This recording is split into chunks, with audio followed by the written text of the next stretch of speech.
Bonjour à tous, je m'appelle Stéphane, je suis cofondateur du site de rencontre proximity.com, juste là. Aujourd'hui, je vais essayer de vous donner 6 astuces qui vont vous aider à avoir plus de succès sur les sites de rencontre. Le dating, tout d'abord, il faut bien comprendre que c'est une industrie énorme, c'est colossal. Autour de soi, on a tous quelqu'un qui a trouvé l'âme sœur sur Internet, ou on a tous soi-même rencontré quelqu'un grâce à Internet. C'est un outil extrêmement pratique, c'est super efficace. Voilà, on connaît tous, à contrario, des gens qui vous diront que les sites de rencontres c'est du fake, c'est pas sérieux, c'est pas pour eux, ce genre de truc. Moi aujourd'hui, ce que je vais essayer de faire, c'est de vous donner des astuces pour que ça marche pour vous, puisque on va s'intéresser à vous. Voilà. Donc il y a beaucoup d'hommes qui s'inscrivent sur les sites de rencontres et puis ils envoient 40, 50 messages à la suite avec peu de réponses à la clé, ou alors avec des femmes qui leur répondent mais qui vivent très loin, qui n'ont pas forcément le même âge qu'eux, ce genre de choses. Donc il y a beaucoup d'histoires différentes, puis il y a beaucoup d'échecs sur Internet. Et pour d'autres personnes, ça marche très bien. On va essayer de comprendre pourquoi. Pourquoi ça marche pour certains et pas pour d'autres. Euh, Nous, sur l'ensemble, chez Proximity, on a une vingtaine de sites. On a un site en France, un site généraliste qui marche très bien. On a un site senior pour les plus de 50 ans, le site lesbienne. On a un site, enfin plusieurs sites de niche, des sites à l'international, notamment au Portugal, au Brésil où ça marche très bien. Donc en tout, on a 2 millions d'inscrits, d'utilisateurs. Voilà, ça fait en moyenne par jour plus de 1000 nouvelles inscriptions chaque jour. Donc c'est assez volumineux. Donc si les gens s'inscrivent, il faut bien comprendre que c'est parce qu'ils y trouvent leur compte, c'est parce que ça marche. Si ça ne marchait pas, la rencontre sur Internet, les gens ne s'inscriraient pas. Voilà. Donc ça, c'est la première chose à comprendre. Donc je vais essayer de vous donner quelques petites astuces. La première chose, c'est la photo de profil. Donc là, s'il vous plaît, faites 20, 30 photos, 40 photos, autant qu'il faudra, mais prenez une photo de profil sur laquelle vous êtes beau, sur laquelle vous êtes au moins potable. C'est super important. Tout le monde, n'importe qui peut faire ça. Faites-vous aider par un ami si besoin. Choisissez la bonne lumière, choisissez le bon angle. Voilà, faites un effort vraiment sur la photo, c'est super important. Les profils avec photo sont vus 10 fois plus que les profils sans photo. Euh, Si possible, évitez la photo dans la salle de bain, le selfie, torse nu, devant le miroir. Bon, c'est mon avis, mais c'est pas terrible. Voilà pour la première chose. Deuxième point, en ce qui concerne votre profil, parlez de vos passions sur votre profil. En général, les hommes aiment les femmes euh, passionnées et les femmes aiment les hommes passionnés également. Montrez-vous comme quelqu'un d'humain, montrez-vous comme quelqu'un de sensible. Voilà, une petite touche d'ironie dans votre description de texte sera la bienvenue parce que l'humour est très apprécié. L'humour, ça marche beaucoup en séduction. L'humour, c'est perçu comme un signe d'intelligence.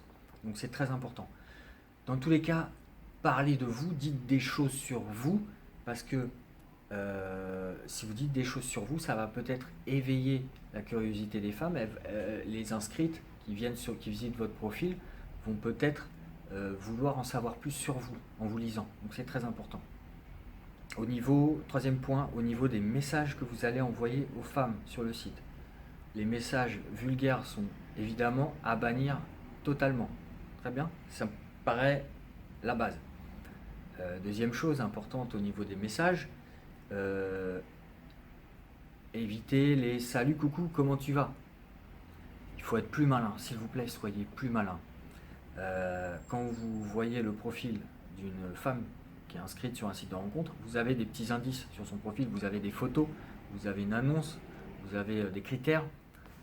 Donc essayez d'utiliser toutes ces informations, ces petites informations, essayez d'en tirer des conclusions, essayez de les utiliser comme des indices et essayez de rebondir sur ces petites informations. Par exemple, si elle s'est prise en photo en vacances en train de boire un mojito, ou si elle est assise sur un surf, si elle est assise sur le dos d'un chameau, bon, ok, peu importe, essayez de rebondir là-dessus. Donc vous allez parler pendant quelques secondes du surf, vous allez parler du chameau, vous allez plaisanter un peu là-dessus si possible, et après, dans un deuxième temps, vous allez vous présenter. Voilà. C'est toujours un peu bourrin d'arriver de se présenter tout de suite sans au préalable une petite entrée en matière. Hein. Donc voilà, on y va gentiment et on essaye au préalable voilà, de faire une petite introduction, si possible drôle, ou en tout cas sympa. Voilà. Autre chose, quatrième point très important, quand vous discutez sur Internet, vous n'êtes pas en train d'écrire une lettre. Hein, on n'est pas en train de rédiger une lettre de motivation du style Chère Sophie75, j'ai vu ton profil et je l'ai trouvé très intéressant. C'est la raison pour laquelle j'ai décidé de vous contacter, etc. Non, ne faites pas ça, s'il vous plaît. Écrivez comme vous parlez. Ça doit être une discussion relax. Ça doit être une discussion où chacun doit se sentir bien. Hein, c'est pas forcément facile, mais l'idée, c'est de créer toujours une bonne atmosphère qui va vous permettre d'accéder à l'étape suivante. Hein, on va se rapprocher, on va créer de la complicité, on va créer de l'intimité de plus en plus. C'est-à-dire qu'on va discuter, on va se mettre en confiance. Après, on va demander peut-être un email, peut-être un Skype, un numéro de téléphone. Et enfin, on va fixer un rendez-vous, on va se rencontrer dans la réalité, dans la vraie vie. Donc voilà, c'est quand même l'objectif final, c'est de se rencontrer. Cinquième point, l'autre chose que vous devez absolument faire et qui est très importante, c'est d'apporter quelque chose quand vous discutez, de faire des propositions, d'ouvrir la discussion.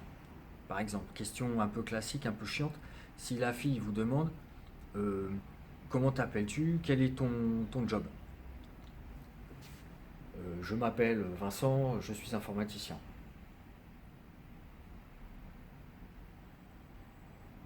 Voilà, vous répondez à la question, mais vous faites une réponse fermée. Donc ne faites pas ça. Faites une réponse ouverte dans laquelle vous allez tendre une perche à votre interlocutrice. Hein. Rebondissez sur autre chose. La discussion sur Internet, comme dans la vraie vie, c'est un échange. On joue au tennis, on se renvoie la balle. Vous avez envie qu'on en apprenne sur vous, mais vous avez aussi envie d'en apprendre sur la personne qui discute avec vous. Hein. Donc ça doit être un échange. Vous devez vous apporter des choses mutuellement. Sixième point. Dernier point, c'est tout simple. Je pense que tout le monde va comprendre. Soignez votre manière de parler, soignez votre manière de vous exprimer, faites attention à votre manière d'écrire, au vocabulaire, aux fautes d'orthographe. Voilà, ça a son importance pour beaucoup de femmes. Voilà, je pense que tout le monde peut comprendre ça. Donc voilà ce que je voulais vous dire en 8 minutes à peu près. En conclusion, voilà, ne désespérez pas, persévérez, améliorez-vous, et voilà, et avec des petits réglages, on peut y arriver très facilement, je vous assure, c'est beaucoup plus facile. Voilà, je vous remercie beaucoup d'avoir regardé cette vidéo, n'hésitez pas à lâcher un petit message, et puis je vous dis à très bientôt, on va faire des vidéos prochainement, on va en faire d'autres. Voilà, ciao.